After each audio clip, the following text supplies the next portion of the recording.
Oh, there we go.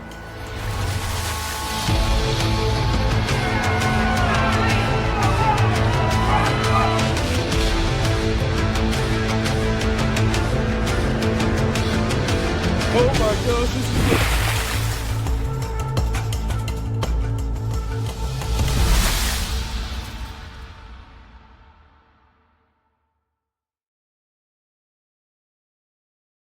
What's up, guys? Welcome back to another episode of the Think Outside podcast presented to you by Baits.com. We just got back from the Bassmaster Classic. It was a huge success. Thank you to everyone that came out. We gave away some apparel, sold really cheap apparel. It was just a great time seeing all of our fans and all that great stuff. Today, I'm joined by a very, very special angler of ours. Man, he's a Shoeless Hog Flapper. Man, Tyler, thank you for jumping out with me today. You're one of the most simple guys I've ever met in my entire life, and definitely one of the most simple guys on the entire tour, I believe. What do you mean by simple? I mean, okay, let's think about it this way, Tyler. I walk up to you at media day. You're like, yeah, man, I'm just going to go out there. I got a jerk bait and a jig on. I'm like, this is a Bassmaster Classic. He's got 2 rods on, and that's it. Like, yes, sir. That's incredible. Like, it's awesome to see that, in my opinion. I'm sure other people think the same way. So I guess you ended up in 14th place, I believe. Is that right? Yeah. I fell a little bit the last day. I was in 10th and then had a tough day. But. Gotcha.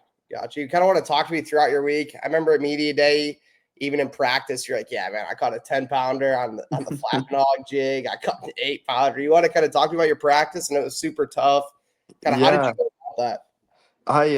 I mean, I kind of just scan a lot. I use my side scan the whole time, and I mostly just fish when I'm tired of sitting down. So like I'll stand up, and of course it's practice. So every fish is about 5 pounds heavier than it should be by tournament day that you catch. And like I kind of just do some stuff. And like the first day I had like 3 for 18. I was like, oh, all right, like 6-pounders, all right. And then the second day I had like a mega bag, and it just I had the 10 and some other big ones. And what was the mega bag? Like, how much did they weigh? I even 30 something.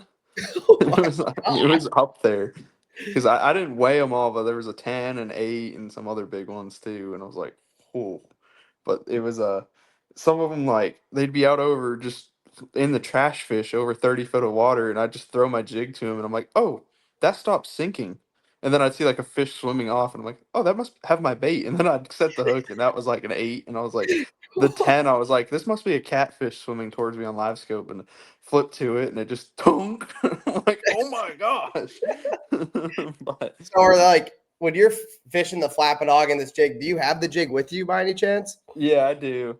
So are you like, you seem suspended and you're just throwing the jig at them and they're sinking down? Like I'm kind of lazy. I don't like bending over and picking up a different rod, so I just try to like learn how to make them bite my one thing.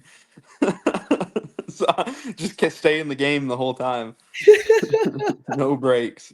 So it's like it's all right if the fish is floating, suspended, whatever you want to call it. Like you're kind of firing it in there. Yeah, I am. I've learned how to like what I need to do kind of to maybe make something happen, and I usually can convince them or at least get them to look at it. So like they'll be blowing up on bait, and I'm like, let me swim my jig through there and see what happens. I don't know. I just green pumpkin jig, like that big nasty jig you just showed. Yeah, it's just a big old piece. Yeah. Oh my gosh, that's incredible. Yeah. So obviously your practice was, would you say, incredible? Is that along the lines of incredible over a 30-pound day, or it was tough? I wouldn't say incredible because I didn't really figure much out that day. I kind of just like caught some big fish on accident. Gotcha. I was like the day before was a lot better in what I actually used in the tournament than that day was, because just random stuff happened. I was like, I don't really know how to random fish come to the tournament, and I tried it, and of course there's no fish in any of those areas. I'm like, okay, that was really random. But then like the first day was pretty effective. It was a good practice. It's Classic's a little weird to practice for where it's so far ahead of time, but it fits me because I just like fishing spots. So I like go find a bunch of spots that look right, and I won't even fish them until the tournament day. And then I'm like, oh, this one sucks, or this one's good. And then I kind of figure it out from there. And you just like rotate them. So how do you find, like, how do you deem a spot a good spot when you're idling? Like you said, you idled a lot. I Yeah. also saw your Sandy Cooper. Like, yeah, I idled for 16, whatever, how many Yeah. hours a day. Like, what are you looking for when you're doing I that? just something somebody else won't fish that I think might hold a fish on it, or like something dumb. Like Trey always picks on me because there'll be like a stick out of the ground, and I'll be like, "Yeah, I'm gonna catch a fish off that." Then I'll catch like a 4 pounder off of it, like just a stick on, like it can be in 20 foot of water that sticks up like 4 foot, and I'm like, "Yeah, I'm gonna fish that." Like that type of stuff, just the little sneaky spots. I always like having something that, like I feel like I'm getting away with something. So it's Yeah. kind of like I don't know, it makes it fun. And then with like a good brush pile or a good rock pile or just something unique, something Yeah. that you look at and you're like, yeah, that's got fish on it. Is it extremely isolated stuff you're looking for? Or is it just like, hey, It depends. that's different. I'm going to fish that. Something, yeah, something different or isolated. It depends on the place we go. Some Okay. places I can do it, and some places it just doesn't happen. Gotcha. I guess you could say it happened at Lake Ray Roberts. 14th place finish in the biggest tournament ever is incredible. The last day, I knew I was doing something different when I watched like 24 boats go one way and I went the other way. And I was like, that's either really good or really bad. You're like, I'm about to drop 30 on their head. Yeah, I'm like, well, good news, I got all my spots to myself. That's sweet. So, practice was relatively good. You had champions night, and all that great stuff. Couple days off. Tournament morning. Are you a really calm guy? Or are you pretty antsy? You're like, oh gosh, this is the Bassmaster Classic. You fished 2 of them. Kind of talk to me about that. I'm pretty calm. Even like when I won the Open a few years ago, I was like, cool, on to the next one. Like, I don't know. I just like the fishing part of it, and all the extra stuff is just it's there. But You're just there to throw your jig around and flap it pretty off. pretty much just go do what I do, play my game, go fishing, and it's just kind of like Unbelievable. we fished so many tournaments though in the past couple of years that I've been on the road for so long that it's like kind of just turned into here we go again. I got to do it again this week. Yeah. How did you practice? I mean, obviously, side scan is super tough when it's blowing like it did. Like that one day, I remember I seen it still online. It was like, I don't know how big were the waves that one day. What'd you do? I just went to the calm side of the lake and just started island because I hadn't pre-practiced or anything, so I had literally nothing. So I was like, Okay. there was a few coves that they were really windy. Like I didn't have a hat on while I was scanning because it kept Oh getting blown my off. So gosh. I just kind of like try to get out of the wave so I could see something and just start marking stuff. And then I had to go like back over it again once I kind of realized what the bite was, and then Wow. just go from there. But try to make do with what I had. Like there was probably a quarter of the lake I could scan, and I scanned most of it. Quarter of the way. Just like Yeah. so how many hours do you think you put on your motor just for this tournament? This one, oh, we had what, 3.5 days. 3.5. Yeah. I probably put like 16, 18 hours on it realistically. Pretty good. What do you Yeah. put on your boat, I guess, on average per year? Does that make sense? Like it's like, all right, you Yeah. fish X amount of you fished the MPFL and the Bassmaster Elite Series. How many So hours do you put on? a lot. It was when I was in the opens too, like especially there where I hadn't been to any of the lakes. Like now might get lucky and have been to like 2 or 3 before on the schedule, but at Yeah. that time probably 800 because I've got a 2022 Skeeter here that I ran for 3 years, and there was 2 really big years and then a little bit less last year, and it's got around 1,600 hours on it. Holy Yeah, smokes, dude. it's an animal though. It runs so good. That is incredible. I finally like after the Team USA tournament, it had I want to say 1672, and I was like, okay, we're gonna just use this one wisely now. So you But come to a lake and your main thing is like, all right, how much of this lake can I break down and idle? And then you're like, all right, I'm gonna get up and throw my jig and flap. yeah, that's kind of I go find what I like to fish rather than what I'm supposed to be fishing. So Okay, sometimes I'm fishing 2% of the lake, and sometimes I get lucky and the whole lake fishes how I want it to. Like, it just depends. I find like my kind of water. gotcha. That's awesome. So can you talk to me a little about the tournament, like the classic, like how your days went? Did you get 10 bites a day? Did you get 6 bites a day? Kind of how was it per day? Could you break that down? It was really hard. Like I think the first day I got 5 bites. The second day I got 6 bites and culled once, and then the last day I caught my 5th fish on my last cast. Oh, So it's like it was one of those kind of tournaments where I'm like just grind. Like I don't see very many fish. Like I'm not getting many chances to try many different baits. So I'm like I'm just gonna do what I'm good at and go roll with it. And wow. that's the jig flapping hog. Like that's the thing. I mean, throw a jerk bait too, because I mean, growing up in Maine, that's like the other thing you throw. But the Yeah. jig is the big one. It's incredible to see you've been able to make it, to the highest level in fishing. If you want to look at it, fishing the simplest way, like not everyone can't throw a jig or a jerkbait to as good as you, but everyone can be like, yeah, I can go throw a jig. It's Yeah, awesome to see that. Like, that's it's really cool. I cool. just make it happen. I don't know. I like it. I enjoy the bite.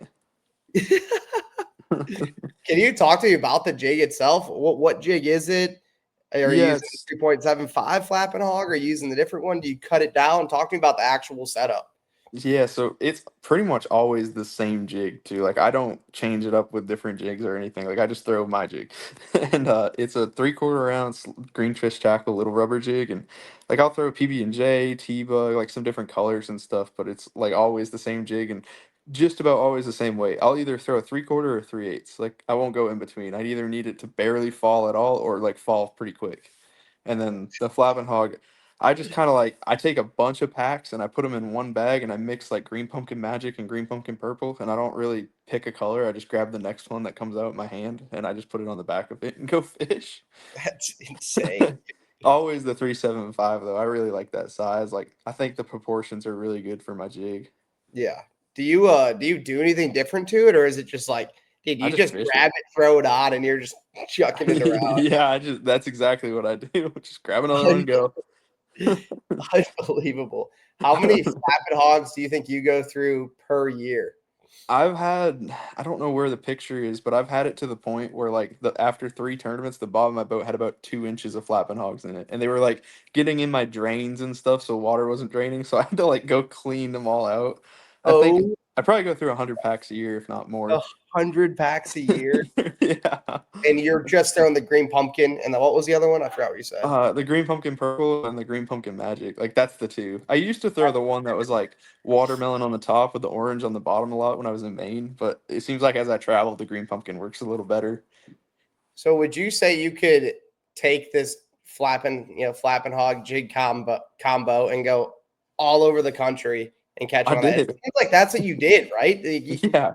Top 8 or 9 in the opens, made the Elite Series, and you're still Yeah. catching them on the Elite Series on this jig. Like, talk to me That, about that. How that's incredible, dude. Like, it is cool. I mean, there's like of course like the southern fishery, brush pile fisheries are gonna bite it, but then like we go to Champlain and I'm throwing it at smallmouth. Like I'm just like, oh, there's a suspended smallmouth cruising down the sand, throw the jig at it, thump, eats it, catch it, boat flip it, like that kind of thing. And then we go to the St. Lawrence and I'm like, man, that's a good looking rock. Like mid tournament, flip to the rock, catch a 6 pound largemouth at the St. Lawrence during the tournament on it. I'm like, all right, I like this.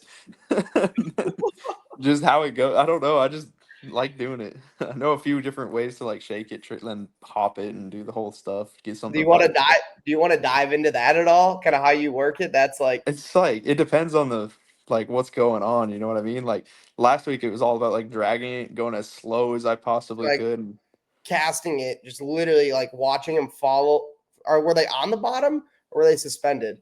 These fish on Ray Roberts, I didn't see him at all. Like I couldn't see any fish to scope. Like I would be fishing a rock pile and just throw it at one end of the rock pile and just drag it and hope for the best. And eventually, like I'd drag it a little bit, shake it, let it sit, drag it, shake it, just do stuff, and then all of a sudden it'd just be like, "Tunk," and then one would have it.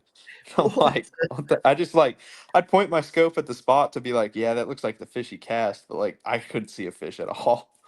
So the whole week you didn't really catch one by just, I like caught the last day I decided to run to some timber and I caught two, like flipping timber. But other than that, I was just dragging rock piles and bridges and stuff like that and trying to like just hope something would go down and swim down and bite it. That kind oh of thing. my gosh. Yeah. That's crazy. So what are the So other ways you work it? So let's say you're down south, Tennessee area. Let's talk like Watts Bar. Like, I live right next to Watts Bar. I live in yeah. Loudon, Tennessee. How do you work a jig on the Tennessee River? I mean, you can drag it or hop it, like do anything. Some of those fish though, like you almost gotta like hop it up into their face where like you'll have it on the bottom and instead of like dropping it on their heads, you bring it to them and then put it in their face and for some reason they'll bite it and I don't know, you just kind of got to mess around with it and do a bunch of weird stuff and eventually like if something works, try it again and then if it works again, you can kind of roll with it. But, Like let's say you see one at like 50, 60, 70 foot, you're going to cast past like 5 foot off the body, or you're going to cast past him and then like yeah, hop the jig up into him and then hopefully see. sometimes Okay. that's kind of what I use my practice for when I do actually fish is like to be like, okay, what am I dealing with here? Like, are they gonna be a pain in the butt to catch or are they gonna be catchable? And it's Gotcha. like I've seen it because it's like mostly what I throw. I've seen so many situations where I'm like, I know exactly, especially with scope, like what to do. And even without scope, I just kind of start trying the same stuff I do with scope and just imagine a fish went down on it behind it. That kind of thing. I That's don't know. It's probably not how everybody looks at it when you don't have scope, but I just like imagine like, okay, I threw that brush pile, one went down on it. Now what do I got to do? Just picture what I've seen on scope in my head. I love that. Even with scopes turned off at the MPFL, your mind is just thinking Yep. scope. It's like, I'm all like, right, I'm in the brush pile. One just went down on it. Okay, what do I do now? so And then all of a sudden, like I'll do something and something will bite it, and I'll be like, sweet, like there was a fish that went down on like, oh crap, that was right. it. Yeah, exactly. Let's try that again, and then it works again.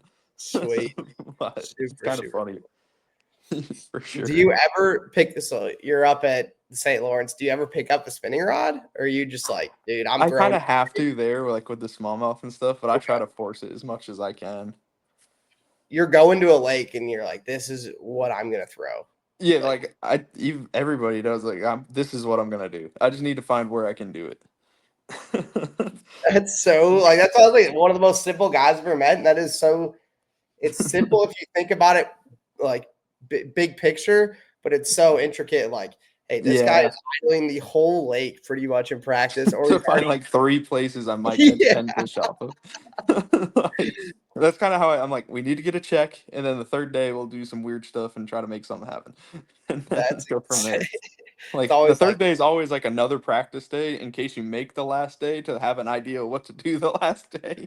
Like that's how I kind of roll with it. incredible. So it's like your practice is for the first 2 days of the tournament, and then the Yeah. third day comes around, you're like, all right, I'm just gonna go fish some new water if that stuff's burnt, right? Yeah, try some different stuff. Unless you got like a juice spot, but usually I don't. Like Yeah, I think I'm consistent. Like if I'm gonna catch a weight, I can go a pound above or like 3 pounds below. Like that's kind of the range I'm gonna be in every tournament, it seems like, on like most bodies of water. And it's I don't know if it's because I just do random stuff throughout the day or what, but I always wow, get something to go fish. incredible. So I kind of got off topic on it, sorry, but you work at your jig, you have flap and hog jig combo, cast it, drag it really slow, you hop it. What else do you do? Like, let's say you like we were talking once suspended in bait fish and you're throwing a 3 Yeah. ounce flapping hog in bait fish, like total opposite of whatever I think. Like, oh, dude, you got to throw the minnow at it, right? After Yeah. like, what Like are you doing with the bait? I mean, I'll swim it or like get them to chase it down, and like sometimes, like if I get it in front of a fish, I can either get them to go to the bottom and get it, or like if they don't go to the bottom, I can like try to shake it or something, and just literally just try stuff. Like, do like if you haven't tried something, try it, and then if you get another shot at a fish, try something different. Like something will work eventually. That's crazy. It's really insane if you just think about it as it's so simple as you can, throw two, but it's like it's incredible. Like at Fork, Um, I had to put a white jig on, and that was like how I caught those fish. at Fork, Yeah. yeah, I was like, okay, Just I gotta throw a white one on this time. yeah, exactly. Like I'll swim a white one past them and they'll bite it. But and then as the tournament went on, they started biting the brown one. I was like, sweet. Wow. But yeah, it's But my bread and butter. I'm gonna bag them now. yeah, and then like if I can't get him to bite or like I absolutely need to fish, I'll just like throw a jerk bait and then catch one on it, and then I'll pick a jig back up and go. Be like, okay, we're good now. How many bass do you think you've weighed in? So let's look at your opens career. Maybe I guess last year on the Elite Series. This one's kind of new. So how many do you think Yeah. you've weighed in on a jig? Like and you don't have to go say a number, just like 3/4 of your fish, half of your fish have been on a jig, more than 3/4. What do you think? Probably like 80%, 85%. Like if we go from Hartwell in my like first elite, see, that's when I kind of figured it out. Like, because I do it at home, but I was like, I was on the road and I thought I had to like do what everybody else does and like go into all the dock talk and whatever. And then Yeah. at Hartwell, like I caught one on a jig and I was like, oh, this is what I do. And then I went to Rayburn, caught him on a jig, and then the next season went to Eufaula, caught him on a jig. Then everywhere was just jig, jig, jig, jig from there. Just like And lock. then, right, and then I spent a long time at the Ozarks and really learned jig fishing there, like jig brush fishing. And then I top 10 Eufaula, didn't do so at the St. Lawrence, and then proceeded to like win Watts, top 10 Ozarks, top 10 Harris Chain, all on a jig, and then went to the elites and caught him on a jig again at Toledo, and then caught him on a jig again at Fork, and then caught him like it was more jerk bait again at Harris the next time, but then there was some Yeah, jig fish mixed in. But I'd say like at least 80-85% of them. that's so cool, dude. I love it. It's Are cool. you do you like respool a lot? I mean, it sounds like you keep two rods in your hand through your Yeah. entire, like, are you respooling every tournament? Yeah, I'm right. respooling like almost every day of every tournament, especially if I'm catching a lot of fish. Sometimes I'll respool during the tournament. Like I sat at in the classic, I like didn't like how my line was starting to feel, and I was like, okay, like I know we're midway through the classic on like I think it was the third day, and I just Okay. respooled on the spot. I was like, I'm gonna do this, and then I went and caught two fish. And I'm like, oh my gosh, like what if they broke off? Like I only get so many bites. What? That's it. Yeah, So composed, like you're the biggest, I guess the second time you've been there was still one of the biggest tournaments of your life, right? And you're yeah. sitting down respooling. Like, I don't know if any I other mean, guy could say he does that. Like, that's incredible. if it just wasn't feeling right, I'm like, it's all the little things. Like every little thing comes down to, especially in those tough, tough tournaments. Like you break one off, you weigh in four, you drop 5 places, like that Yeah, kind of thing. It's kind literally. of, or you land that one that you wouldn't have landed because you would have broke it off, and then all of a sudden you're in the top 10. And it's kind of, it's all the little things that it comes down to. And I mean, I keep it simple so I can really control my variables because I don't have that many variables with different things going on. Yeah, But it's one of those things. Just control what you can control. yeah, totally. Do you like change up your line size throughout the country? You're like, hey, Tennessee River, I'm going 20 pound. Hey, St. Lawrence, I'm going, 15, 12. Or is it just like, Not usually. I just I'm just good usually at this? like I was throwing 22-pound Tatsu, and I also throw like 20-pound Gamma a lot, which is a little bit thicker than the 22-pound Tatsu. And I stay with the big line. I'm like, if I like, I'd rather like not get the bite and know the fish might bite again than break them off for the next day, if you know what I Yeah, mean. yeah, Then like totally. I've never caught a fish with my own jig in its mouth twice, so I know. But I have caught fish that I've seen, and I know they live on a spot, like that kind of thing. Yeah. One of those. What I guess what if you could go anywhere in the country right now with a jig flapping hog, where are you going? Like for fun fishing or for like Or to try to fun win a fishing. tournament? Not even like a tournament. Dude, you're just going fishing. Like, hey, where am I going right now? Early spring, there's some places they're spawning. Like, I'm gonna go catch 100, good ones or I'd little probably ones. go to Maine, honestly. The lakes just opened up. I know I could probably catch 100. 100 big ones. I don't like spawn fishing. I'm like, give me some offshore fish. But Like, just after ice out in Maine, you are throwing a jig. Like, yep, water depth is what, 40? like 38, something like that. Give me a jig. What are And I'll you catch, catching off at 38 degrees? Like, what are they doing? Are they frozen? I don't know. They just kind of sit there and then they see a jig and they're like, I guess I'll go eat it. They They kind haven't of seen a like take lure all a winter long. They've been iced in for 4 months. They're like, okay, I don't know what a hook is anymore. wow. What is what's your best main bag you've had? I've seen stuff on your Instagram that look like I've unbelievable had fishing. like 33.95. That's my biggest one I've weighed in. Then I had 32.96 like the week before that. Oh, on a There's jig. mostly on a jig, yeah. It's the place is awesome. Not I need all to the come do lakes have that. giants, but like most tournaments, if they do a 7 fish limit, it's always taking like 28 pounds to win, at least a 4 pound average. Dang, that's Yeah, really good. pretty cool. It's a cool place. Sometimes like we'll go to some lakes and they'll just surprise you. Like it's almost always like nobody really runs away with it too much unless the fishing's real tough. Then they'll catch the same 28, but it just depends what second place is. Yeah, no, definitely. You'll So this is kind of a more funny question, but like, I mean, everyone knows that it's on social media, dude. Do you own a pair of shoes? Like, what's the deal on the sandals? It's 30 degrees, dude. I see a video of you in sandals. Like, I rock the slides a lot. You'd be surprised what a person can do in slides. Like it gives you superpowers. But I do have like a 4 or 5 year old pair of Nikes that just kind of like if I have to, they'll go on, but I'm gonna complain the whole time. Like, not just wearing no, shoes. Like, I'm like upset that I'm fishing in yeah, sandals. yeah. It's like a cat getting sprayed by water. Like they're gonna let you know they're not happy. Dogs are barking. Yeah, like I will just put wool socks on with no shoes if it's cold. Like Wool socks. I would rather Oh. put a heater in my boat compartment to warm up the whole inside of my boat to have a warm floor than put shoes on. What do you mean, like in your compartment? Like you're really sticking like a Mr. Buddy heater? Yeah, put a buddy heater in, put the dry dock on, let it circulate. Like I would rather do that than wear shoes. Oh my god. Like, You're up there fishing, like, oh gosh, dude, my feet are so cold. I gotta go down. I'm like, man, I hope that thing doesn't explode right now. Right, that kind of thing. It's like, what's the coldest you'll go? And you're like, dude, I am not. I like this is too much. What's your? It's like I'll like if it's dry, I don't care how cold it is. I'll just keep putting socks on. But if it's like wet, probably like a 38 and raining. Like that's my limit. And raining. Oh my gosh. Yeah.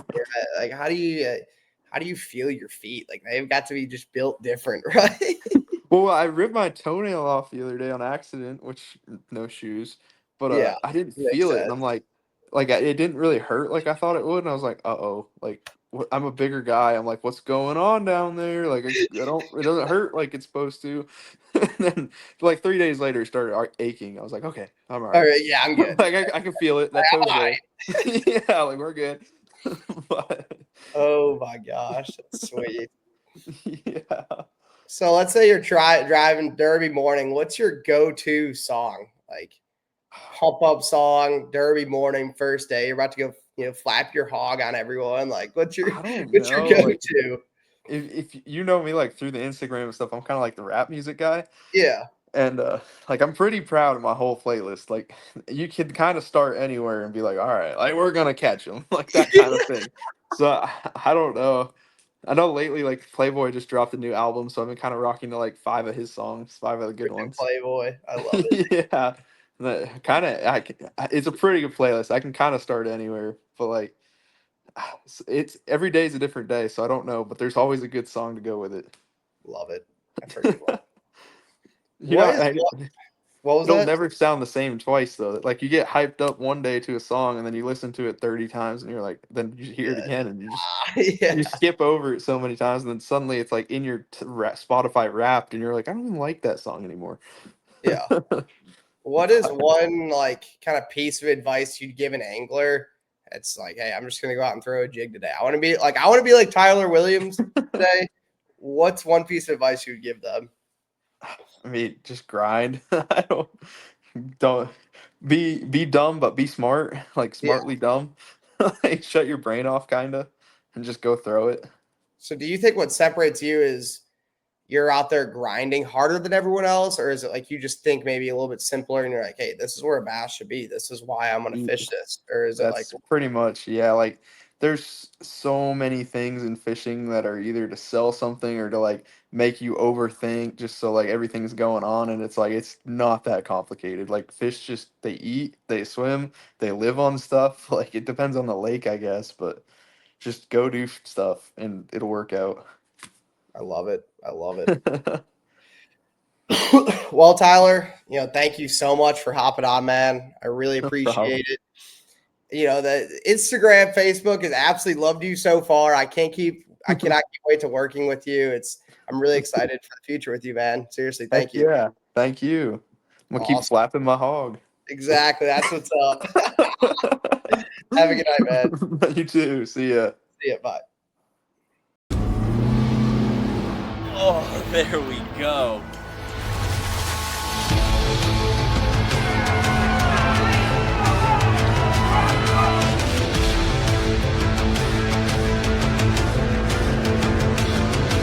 Oh my gosh, this is